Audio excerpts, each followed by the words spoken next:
বিক্ষোভকারীর ওপর গুলি চালাচ্ছেন বাংলাদেশ সেনাবাহিনীর সদস্যরা।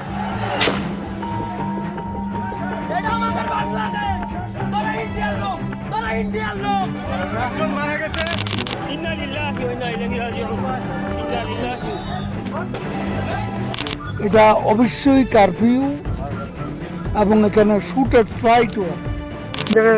এখনই জমা হতে শুরু করছে। এরপর 10 নম্বরে উত্তরা, তারপর ব্র্যাক ইউনিভার্সিটি শুরুতে। জি স্যার।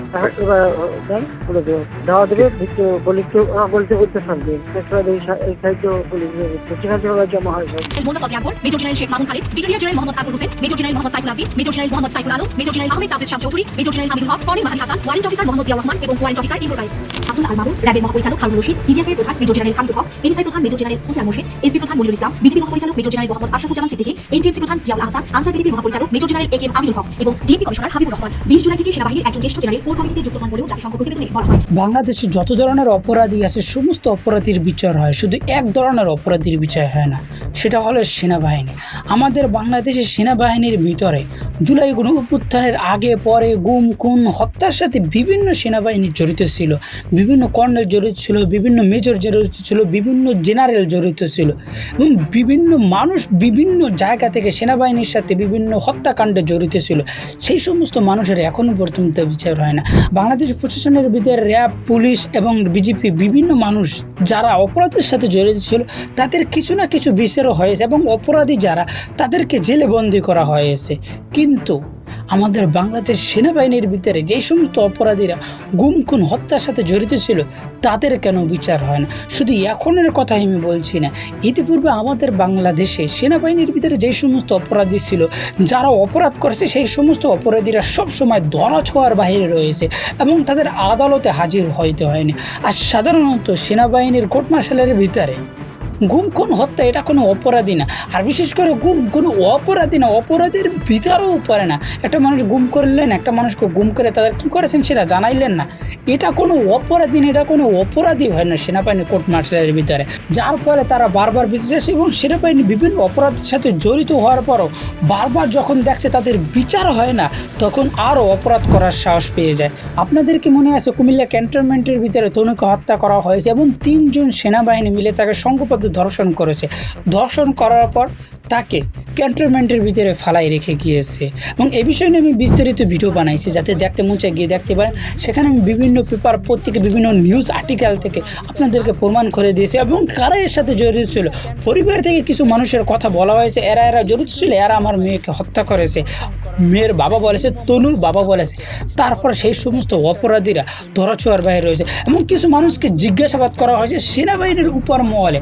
যে সমস্ত মানুষ জড়িত ছিল এবং পরিবার যাদের দিকে ইঙ্গিত করেছে তাদেরকে জিজ্ঞাসাবাদ করা হয়েছিল। যে সময় জিজ্ঞাসাবাদ করা হয়েছে সেই জিজ্ঞাসাবাদ মানুষগুলো যাদেরকে জিজ্ঞাসাবাদ করা হয়েছে তাদের নামগুলো পর্যন্ত মিডিয়ায় আসেনি এবং কোনো জায়গায় পেপার পত্রিকা আসেনি এবং গোপন সূত্রে বিভিন্ন মানুষ জানা গিয়েছে যে তাদেরকে জিজ্ঞাসাবাদ করা হয়েছে এবং জিজ্ঞাসাবাদ করার পরপরই তারা গায়েব হয়ে গেছে।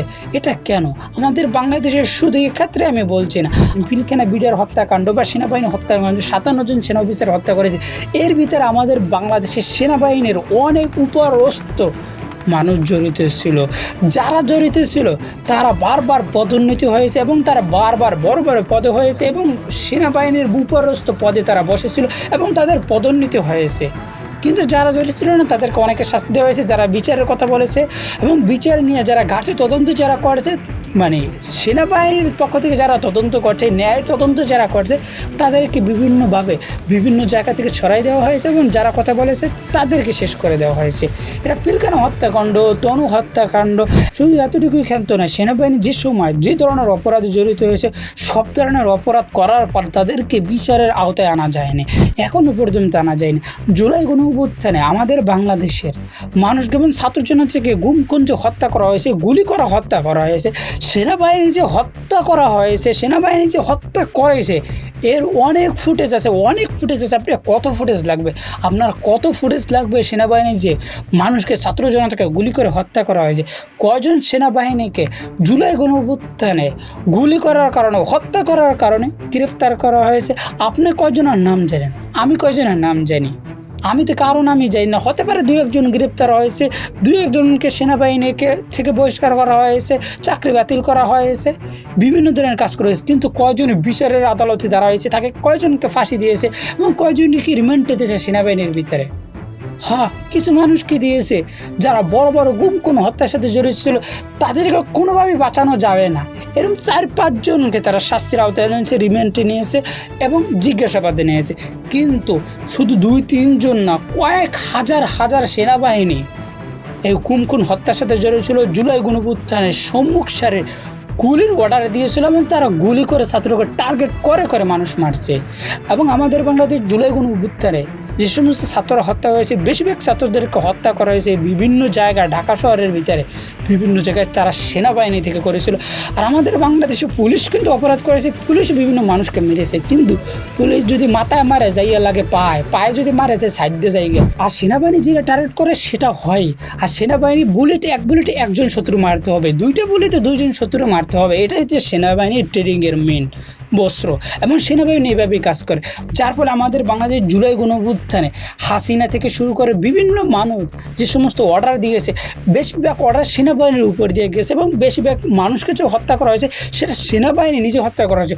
যদিও আমাদের বাংলাদেশে বর্তমানে ওয়াকার সে স্বীকার করছে না যে সেনাবাহিনী এই সমস্ত হত্যাকাণ্ড করেনি, সেনাবাহিনী এই সমস্ত মানুষকে গুলি করে হত্যা করেনি, সেনাবাহিনী কোনো অপরাধের সাথে জড়িত ছিল না। কিন্তু সেনাবাহিনী যে গুলি করে হত্যা করেছে এর তো হাজারো ভিডিও আছে, লাখ ভিডিও আছে, বিভিন্ন মানুষ ভিডিও ফুটেজ বাইরে করছে। এবং সেনাবাহিনী যে গুলি করেছে এর কত ফুটেজ লাগবে?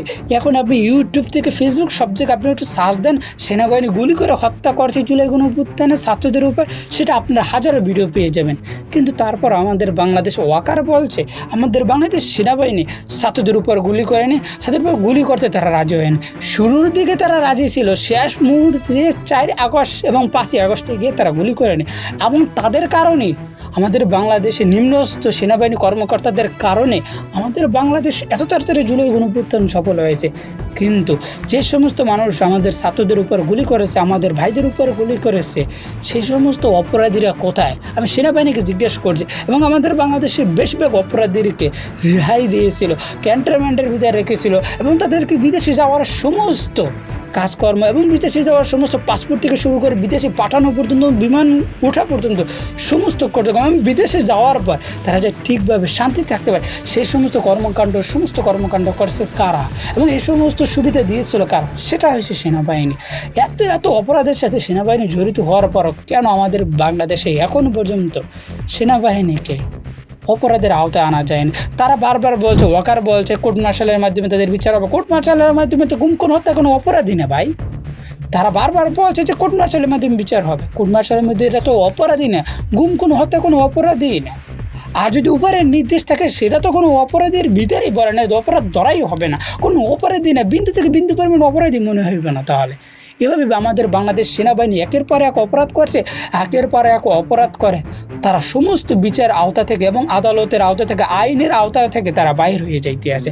তাই আমাদেরকে সতর্ক হতে হবে যে সমস্ত সেনাবাহিনী আমাদের বাংলাদেশের মানুষকে গুম করেছে, হত্যা করেছে, সমস্ত সেনাবাহিনীকে বিচার আওতায় আনতে হবে। বিশেষ করে আমাদের বাংলাদেশ জুলাই গণঅভ্যুত্থানে যে সমস্ত সেনাবাহিনী আমাদের ছাত্রদের উপর, আমাদের বাংলার মানুষের উপর, জনগণের উপর গুলি করেছে, সেই সমস্ত সেনাবাহিনীকে অতি তাড়াতাড়ি আদালত এবং বিচারের সম্মুখীন করতে হবে। যদি না করা হয় অপরাধের একের পর এক অপরাধে সেনাবাহিনী জড়িত হয়ে যাবে। আমি কয়েকদিন আগে একটি ভিডিও বানাইছি যে আমাদের বাংলাদেশ সেনাবাহিনীর গুম খুন ধর্ষণ থেকে শুরু করে সমস্ত অপরাধ করছে এবং এক সেনাবাহিনী আর এক সেনাবাহিনীর মেজরের বউকে ধর্ষণ করেছে। সেই ধর্ষণের বর্তমান বিচার হয় না, আদালত এই মামলা বর্তমান নিতে রাজি হয়নি। শুধু এতটুকু ক্ষান্ত হলে আমাদের বাংলাদেশের সেনাবাহিনী এখন গুম খুন হত্যা থেকে শুরু করে বিভিন্ন চাঁদাবাজি, টাকাবাজি এবং বিভিন্ন ধরনের মাগিবাজি সমস্ত অপরাধের সাথে জড়িত হয়ে যেতেছে। যে সেনাবাহিনীর উপর মানুষ এখনও বিশ্বাস করে আমাদের বাংলাদেশ যদি কখনো পথভ্রষ্ট হয় সেনাবাহিনী আমাদের বাংলাদেশকে উদ্ধার করবে। কিন্তু দিন যত যাচ্ছে ততই আমাদের বাংলাদেশের সেনাবাহিনী অপরাধের সাথে জড়িত হয়ে যাচ্ছে এবং আমাদের বাংলাদেশের মানুষ সেনাবাহিনীর উপরে এতটাই বিশ্বাস করে যে এখন আমাদের বাংলাদেশের মানুষ মনে করে সেনাবাহিনী যদি সঠিক পথে থাকে আমাদের বাংলাদেশ সুষ্ঠু স্বাভাবিক এবং স্বাধীন বাংলাদেশ থাকবে।